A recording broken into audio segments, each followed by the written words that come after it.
খাগড়াছড়ি ও কুড়িগ্রাম সীমান্ত দিয়ে ১২৩ জনকে পুশিন বিএসএফের বেশিরভাগই ভারতীয় নাগরিক। অনুপ্রবেশ ঠেকাতে সীমান্ত জেলার এসপিদের সতর্ক থাকার নির্দেশ আইজিপির।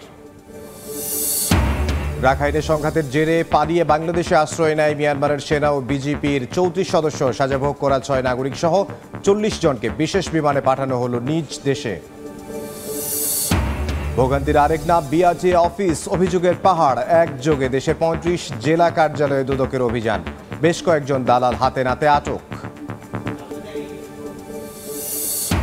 উত্তাল বরিশাল বিশ্ববিদ্যালয়, উপাচার্যের অপসারণের দাবিতে বাসভবনে আন্দোলনকারী শিক্ষার্থীদের তালা, বিদ্যুৎ ও পানির লাইন বিচ্ছিন্ন, কঠোর কর্মসূচির হুঁশিয়ারি।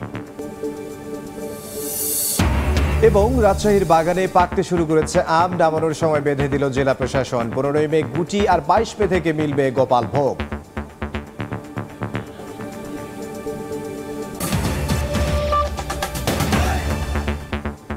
বাংলার সময় সঙ্গে আছে আমি ইমদাদুল হক। খাগড়াছড়ি ও কুড়িগ্রাম সীমান্ত দিয়ে ১২৩ জনকে বাংলাদেশে পুশিন করেছে ভারতীয় সীমান্তরক্ষী বাহিনী বিএসএফ। তাদের বেশিরভাগই ভারতীয় নাগরিক বলে জানিয়েছে স্থানীয় প্রশাসন। তাদের পুশব্যাক করার চেষ্টা চলছে। এদিকে অবৈধ অনুপ্রবেশ ঠেকাতে সব সীমান্ত জেলার পুলিশ সুপারকে সতর্ক থাকার নির্দেশ দিয়েছেন আইজিপি। এবার খাগড়াছড়ি ও কুড়িগ্রাম দিয়ে ১২৩ জনকে বাংলাদেশে পুশিন করার অভিযোগ ভারতের সীমান্তরক্ষী বাহিনী বিএসএফ এর বিরুদ্ধে। তারা ভারতীয় নাগরিক বলে জানিয়েছে স্থানীয় প্রশাসন। বুধবার ভোররাতে দেশটির গুজরাট রাজ্যের ২৭ মুসলিম নাগরিক মাটিরাঙ্গার শান্তিপুর ও হাজিপাড়া এলাকায় প্রবেশ করে। এছাড়া জামিনীপাড়ায় ২২ জন ও রূপসেনপাড়া এলাকা দিয়ে ৩০ মুসলিম নাগরিক ঢোকে পানছড়ি উপজেলায়। তাদের পূর্বপুরুষ বাংলাদেশি নাগরিক ছিলেন এমন অজুহাতে ঠেলে দেয়া হচ্ছে বলে জানায় বিজিবি। স্থানীয় প্রশাসন বলছে, বাংলাদেশি অনুপ্রবেশকারীদের কাছে জিজ্ঞাসাবাদে জানা গেছে আরও ৪০০ থেকে ৫০০ ভারতীয় মুসলিম বিএসএফ এর তত্ত্বাবধানে রয়েছে। তাদের সীমান্তবর্তী এলাকা দিয়ে বাংলাদেশে অনুপ্রবেশ করার জন্য গুজরাট থেকে বিমানে ত্রিপুরা রাজ্যে নিয়ে আসা হয়েছে। ৭-৮ জন মহিলা পুরুষ না খায় পড়েছে, তো পরে বিজিবি আসছে। বিজিবি আসার পরে এদেরকে একটা হেদের দায়িত্বে নিয়ে গেছে। বলতেছে যে আরো ইন্ডিয়া নাকি আরো ১৭ গাড়ি স্টক করে রাখছে মুসলমান, ওগুলা বাংলাদেশে পাচার করবে। দেখি দিয়ে মহিলা এগুলো এনে মাটিতে পড়ে রয়েছে। পড়া থাকার পরে দিয়ে আমরা সবাই সাইডের দিকে এসে ওই কাপড় চোপড় একটু উন্নয়ন দিয়ে দিচ্ছি। ২৭ জন মুসলমান ভারতের থেকে বার করে বর্ডার পার করে আমাদের বাংলাদেশে দিচ্ছে। আগরতলা থেকে গাড়ি ভরিয়ে নেয়, এখান থেকে হিসাবে নামা দিছে। এইখান দিয়ে আমাদের আসলে আমরা ধর্ম। জেলা প্রশাসক জানান, অনুপ্রবেশকারী ভারতীয় নাগরিকরা বিজিবির তত্ত্বাবধানে আছে। তাদেরকে পুশব্যাক করার চেষ্টা করা হবে। তারা সকলেই এখন বিজিবির আওতায় আছে। তারা যদি প্রশাসনিক কোনো সহায়তা চায় এবং আমরা চাচ্ছি যত দ্রুত সম্ভব তাদেরকে যেন পুশব্যাক করা হয়। এদিকে কুড়িগ্রামে সীমান্ত দিয়ে অবৈধভাবে ভারত থেকে পুশব্যাক করা ৪৪ জনকে আটক করা হয়েছে। বিজিবি জানায়, বুধবার ভোরে রৌমারী ও ভুরঙ্গমারীর সীমান্ত এলাকায় কয়েকজনের গতিবিধি সন্দেহজনক মনে হয়। জিজ্ঞাসাবাদে তারা জানান, ভারত থেকে তাদের পাঠিয়ে দেওয়া হয়েছে। তাদের পরিচয় যাচাই বাছাই করছে বিজিবি। এদিকে রাজধানীর গুলশানে পুলিশ শুটিং প্রতিযোগিতার আয়োজনে সাংবাদিকদের প্রশ্নের জবাবে আইজিপি জানান, ভারত পাকিস্তান যুদ্ধকে কেন্দ্র করে বাংলাদেশের নিরাপত্তা যেন বিঘ্নিত না হয় সে বিষয়ে সব সীমান্ত জেলার পুলিশ সুপারকে সতর্ক করা হয়েছে।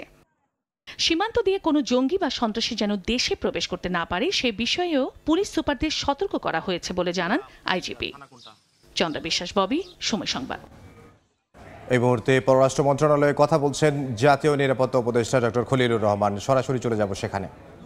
বৃদ্ধি ও স্থিতিশীলতার চেতনায় বাংলাদেশ আশাবাদী যে কূটনৈতিক প্রচেষ্টার মাধ্যমে উত্তেজনা প্রশমিত হবে এবং শেষ পর্যন্ত এই অঞ্চলের জনগণের কল্যাণে শান্তি বিরাজ করবে। ধন্যবাদ। আমি একটু জানতে পারছিলাম, বিভিন্ন বর্ডার থেকে আমরা যদি দেখি কুড়িগ্রাম এবং খাগড়াছড়ি, কুড়িগ্রাম থেকে 35 জন এসে রোহিঙ্গাদের পুশ করেছে ভারতের পক্ষ থেকে, এবং খাগড়াছড়িতে যেখানে গুজরাটে আটক হয়েছিল বাংলাদেশি তাদের বাঙালি যারা সন্দেহ করা হচ্ছিল তাদের পুশ করেছে, পুশিং করছে। সেই ব্যাপারে বাংলাদেশের পদক্ষেপ কি? আমরা এই পরিস্থিতি, এই খবরগুলো আমরাও পাচ্ছি। আমরা প্রতিটি কেস আলাদা আলাদা করে নিরীক্ষণ করছি এবং একটা আমাদের সিদ্ধান্ত হচ্ছে আমরা কেবল আমাদের দেশের নাগরিক যদি কেউ থাকেন এবং তা প্রমাণিত হয় তাহলে তাদেরকে আমরা গ্রহণ করব এবং এটা ফর্মাল চ্যানেলে করতে হবে। এভাবে পুশ ইন করাটা সঠিক নয়। ধন্যবাদ। সেটা কি আমরা দিল্লিকে জানাবো কিনা?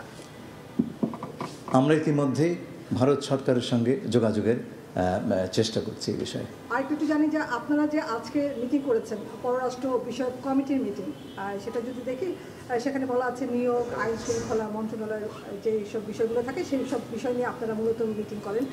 এবং একটা গুঞ্জন আছে পররাষ্ট্র সচিব পরিবর্তনে, একটা গুঞ্জন পররাষ্ট্র মন্ত্রণালয়ে শোনা যাচ্ছে।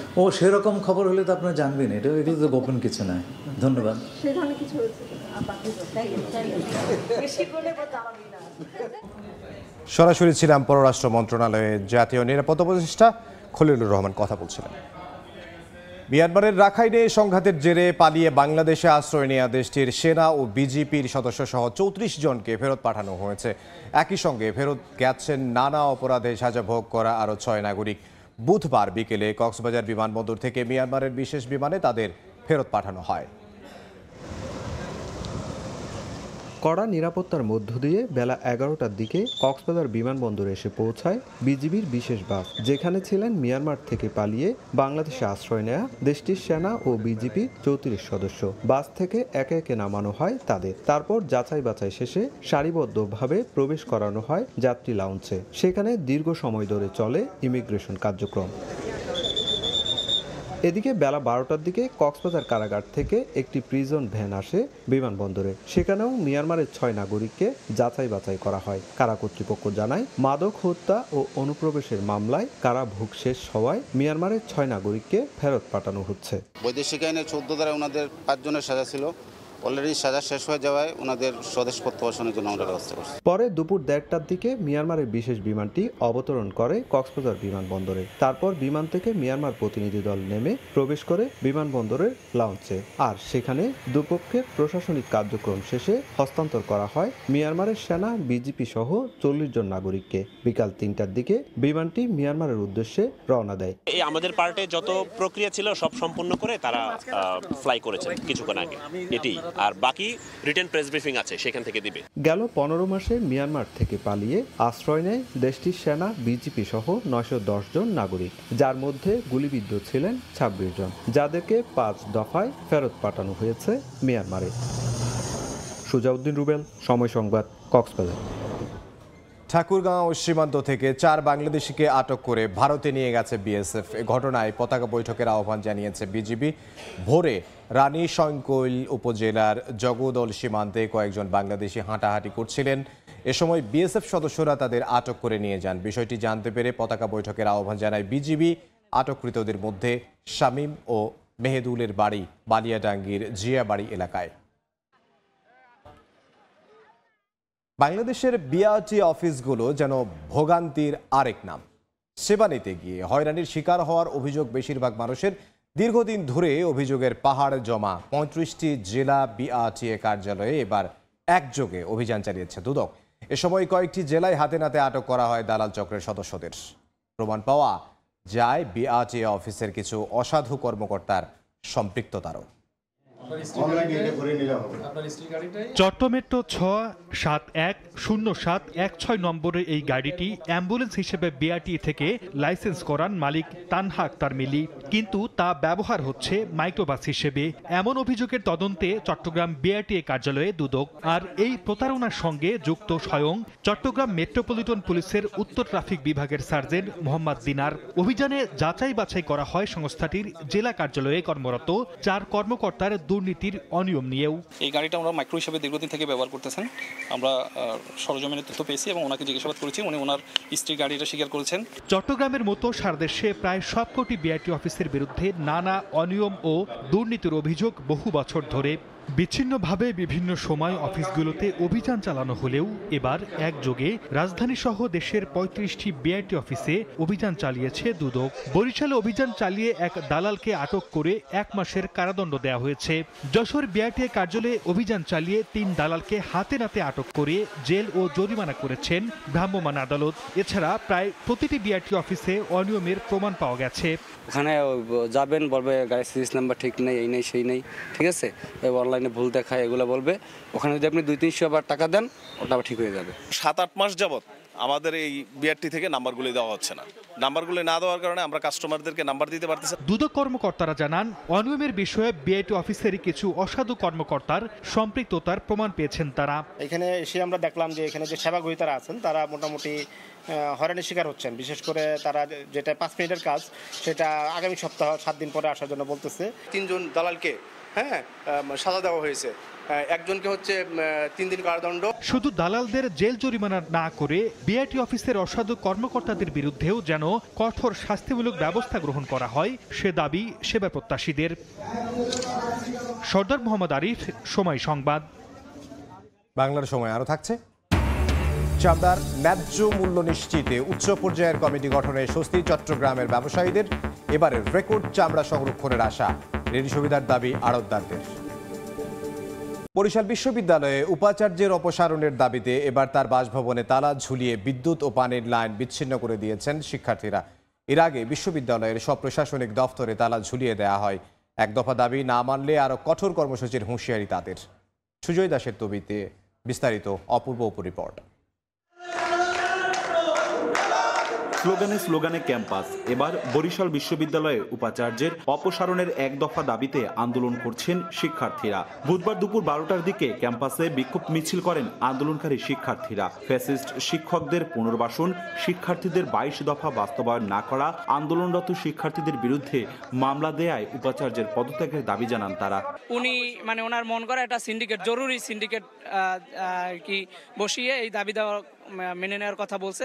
সেক্ষেত্রে আমাদের সাথে কোনো যোগাযোগ করে নাই, উনি ওনার মতো করে এটা উনি বলছে। আমরা চাই খুব শীঘ্রই ইউজিসি একটি তদন্ত টিম পাঠাক বরিশাল বিশ্ববিদ্যালয়ে। বরিশাল বিশ্ববিদ্যালয়ের শিক্ষার্থীরা কেমন ভিসি চায় তেমন একজন ভিসি বরিশাল বিশ্ববিদ্যালয়ে দেওয়া হোক। দুপুর 2টার দিকে উপাচার্যের বাসভবনের ভেতরে থাকা কর্মচারী, নিরাপত্তা কর্মীদের বের করে দিয়ে প্রধান ফটকে তালা ঝুলিয়ে দেন আন্দোলনকারী শিক্ষার্থীরা। একই সঙ্গে বিদ্যুৎ ও পানির লাইনও কেটে দেওয়ার কথা জানান তারা। ভিসি যেহেতু ক্যাম্পাসে থাকে না, শিক্ষার্থীদের সঙ্গে দেখা করতে পারে না, ফলে শুধু এই উপাচার্যের কার্যালয় কাম বাসভবন যেটা, এটাকে আমরা মনে করি যেটা একটা পরিত্যক্ত ভবন হিসেবে উনি আসলে ঘোষণা করেই ফেলেছেন। আমরা ওটাকে তালা দিয়ে দিলাম। তার বাসভবনের যে বিদ্যুৎ লাইন, ওয়াইফাই লাইন এগুলো ছিল, আমরা এগুলো বন্ধ করার ঘোষণা দিয়েছিলাম আগে, সেটা আমরা বাস্তবায়ন করেছি। উপাচার্যের দাবি, শিক্ষার্থীদের সকল দাবি এরই মধ্যে মেনে নেওয়া হয়েছে। প্রভৃতি ট্রেজারার, শিক্ষা সচিব মহোদয় সবাই মিলে গুরুত্ব বিবেচনা করে যেগুলো দাবি শিক্ষার্থীদের প্রত্যেকটা সমাধান করা হয়েছে। বিষয়গুলো সম্পর্কে সবসময় তাদের সাথে আলোচনাও হয়।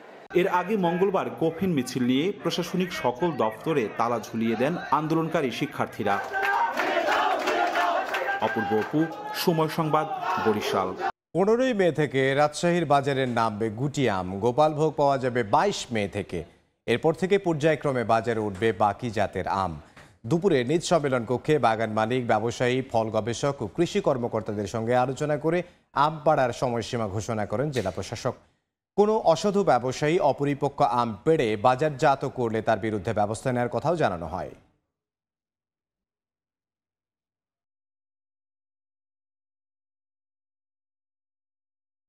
চট্টগ্রামের র্যাব 7 বহদ্দারহাট ক্যাম্পে কর্মরত সিনিয়র সহকারী পুলিশ সুপার পলাশ সাহার মরদেহ উদ্ধার করা হয়েছে। র্যাব জানায়, সকালে অভিযানের প্রস্তুতির সময় অস্ত্র ইস্যু করে নিজের অফিস রুমে ঢোকেন পলাশ সাহা। এর কিছুক্ষণ পরেই গুলি শব্দ শুনে র্যাবের সদস্যরা তার রুমে গিয়ে মাথায় গুলিবিদ্ধ অবস্থায় পড়ে থাকতে দেখেন তাকে। উদ্ধার করে চট্টগ্রাম মেডিকেল কলেজ হাসপাতালে নিয়ে গেলে তাকে মৃত ঘোষণা করেন চিকিৎসক। পরে রুমের টেবিলের ওপর থেকে একটি চিরকুট উদ্ধার করেন র্যাব সদস্যরা। এ বিষয়ে ক্যামেরার সামনে কথা বলতে রাজি হননি আইন শৃঙ্খলা বাহিনীর কোনো সদস্য। চামড়ার ন্যায্য মূল্য নিশ্চিতে উচ্চ পর্যায়ের কমিটি গঠনে স্বস্তি চট্টগ্রামের ব্যবসায়ীদের। এবারে রেকর্ড চামড়া সংরক্ষণের আশা তাদের। ঋণ সুবিধার দাবি আড়তদারদের। শেখর ত্রিপুর ক্যামেরায় বিস্তারিত জানাচ্ছেন কমল দে। 2020 এবং 21 সালে কোরবানির পশু চামড়া সংগ্রহের ক্ষেত্রে বড় ধরনের বিপর্যয়ের কবলে পড়েছিলেন চট্টগ্রামের ব্যবসায়ীরা। ঘন্টার পর ঘন্টা অপেক্ষা করে বিক্রি করতে না পেরে রাস্তায় নষ্ট হয়েছিল হাজার হাজার পিস পশু চামড়া। এই অবস্থায় চলতি বছর চামড়ার ন্যায্য মূল্য নিশ্চিতে কমিটি গঠনের নির্দেশ দিয়েছেন প্রধান উপদেষ্টা। সরকারের যে দামটা নির্ধারণ করবে ওই দামটার উপরে ভিত্তি করে চামড়া করে কিনে আনবেন, এখানে তাড়াতাড়ি বিক্রি করে দেবেন, না হলে দেরি হলে চামড়া ফসল জিনিস চামড়া নষ্ট হবে। সাধারণ চামড়া ব্যবসায়ীদের অভিযোগ, প্রতি বছর সরকার কোরবানির আগে দর নির্ধারণ করে দিল, ট্যানারি মালিকেরা তা নিয়ে কারসাজি করতেন। ট্যানারিওয়ালারা আমাদেরকে যে দাম রেট দেয় সেই দামে আমরা কিনি না, এটা কম বলে। তবে এবারের কোরবানি গ্রীষ্ম মৌসুমে হয়, তীব্র গরমে চামড়া নষ্ট হওয়ার শঙ্কা রয়েছে। অনুরোধ থাকবে তারা যেন আসি তাড়াতাড়ি মালগুলা চামড়াগুলা বিক্রি করে দিয়ে আমাদের কাছে, আমরা যেন লবণজাত করি, যেন আশা করি নষ্ট না হয়। চট্টগ্রাম নগরী মুরাদপুর হয়ে আতুরা ডিপো এলাকায় ছোট বড় 250 আড়ত রয়েছে, যেখানে কোরবানির অন্তত 3 লাখ পশুর চামড়া সংরক্ষণের সক্ষমতা রয়েছে। কমল দে, সময় সংবাদ, চট্টগ্রাম। বরেন্দ্র বহুমুখী উন্নয়ন কর্তৃপক্ষের গভীর নলকূপের অপারেটরদের নানা অজুহাতে কৃষকদের কাছ থেকে নির্ধারিত মূল্যের চেয়েও সেচের পানির দাম বেশি নিচ্ছেন। ফসল ফলাতে অনেকটা বাধ্য হয়ে বাড়তি দামে সেচের পানি নিচ্ছেন চাষিরা। অপারেটররা অতিরিক্ত টাকা নেওয়ার কথা স্বীকার করলেও জানান নানা অজুহাতের কথা। অবশ্য অভিযোগ পেলে ব্যবস্থা নেওয়ার কথা জানান বরেন্দ্র বহুমুখী উন্নয়ন কর্তৃপক্ষের দায়িত্বশীলরা। দেখছেন বাংলার সময়। নানা আয়োজনে চট্টগ্রামে ইঞ্জিনিয়ার্স ইনস্টিটিউশন বাংলাদেশের ৭৭তম প্রতিষ্ঠাবার্ষিকী উদযাপন করা হয়েছে। সকালে নগরীর লালখান বাজার এলাকায় বর্ণাঢ্য র্যালি বের করে বিভিন্ন সড়ক প্রদক্ষিণ করা হয়। দেশের স্বনির্ভরতা ও টেকসই উন্নয়ন কাঠামো বিনির্মাণে প্রকৌশলী নেতৃত্ব অপরিহার্য বলে স্লোগান দেন অংশগ্রহণকারীরা। র্যালি শেষে জাতীয় পতাকা উত্তোলন সহ নানা কর্মসূচি পালন করা হয় ইঞ্জিনিয়ার্স ডেতে। বাংলার সময়ের শীর্ষ সংবাদগুলো জানিয়ে দিচ্ছে আরও একবার। খাগড়াছড়ি ও কুড়িগ্রাম সীমান্তে দিয়ে 123 জনকে পুষিন বিএসএফ এর, বেশিরভাগই ভারতীয় নাগরিক। অনুপ্রবেশ ঠেকাতে সীমান্ত জেলার এসপিদের সতর্ক থাকার নির্দেশ আইজিপির। রাখাইনে সংঘাতের জেরে পালিয়ে বাংলাদেশে আশ্রয় নেয় মিয়ানমারের সেনা ও বিজিপির 34 সদস্য। সাজা ভোগ করা 6 নাগরিক সহ 40 জনকে বিশেষ বিমানে পাঠানো হলো নিজ দেশে। এবং ভোগান্তির আরেক নাম বিআরটি অফিস, অভিযোগের পাহাড়। একযোগে দেশের 35টি জেলা কার্যালয়ে দুদকের অভিযান, বেশ কয়েকজন দালাল হাতে নাতে আটক।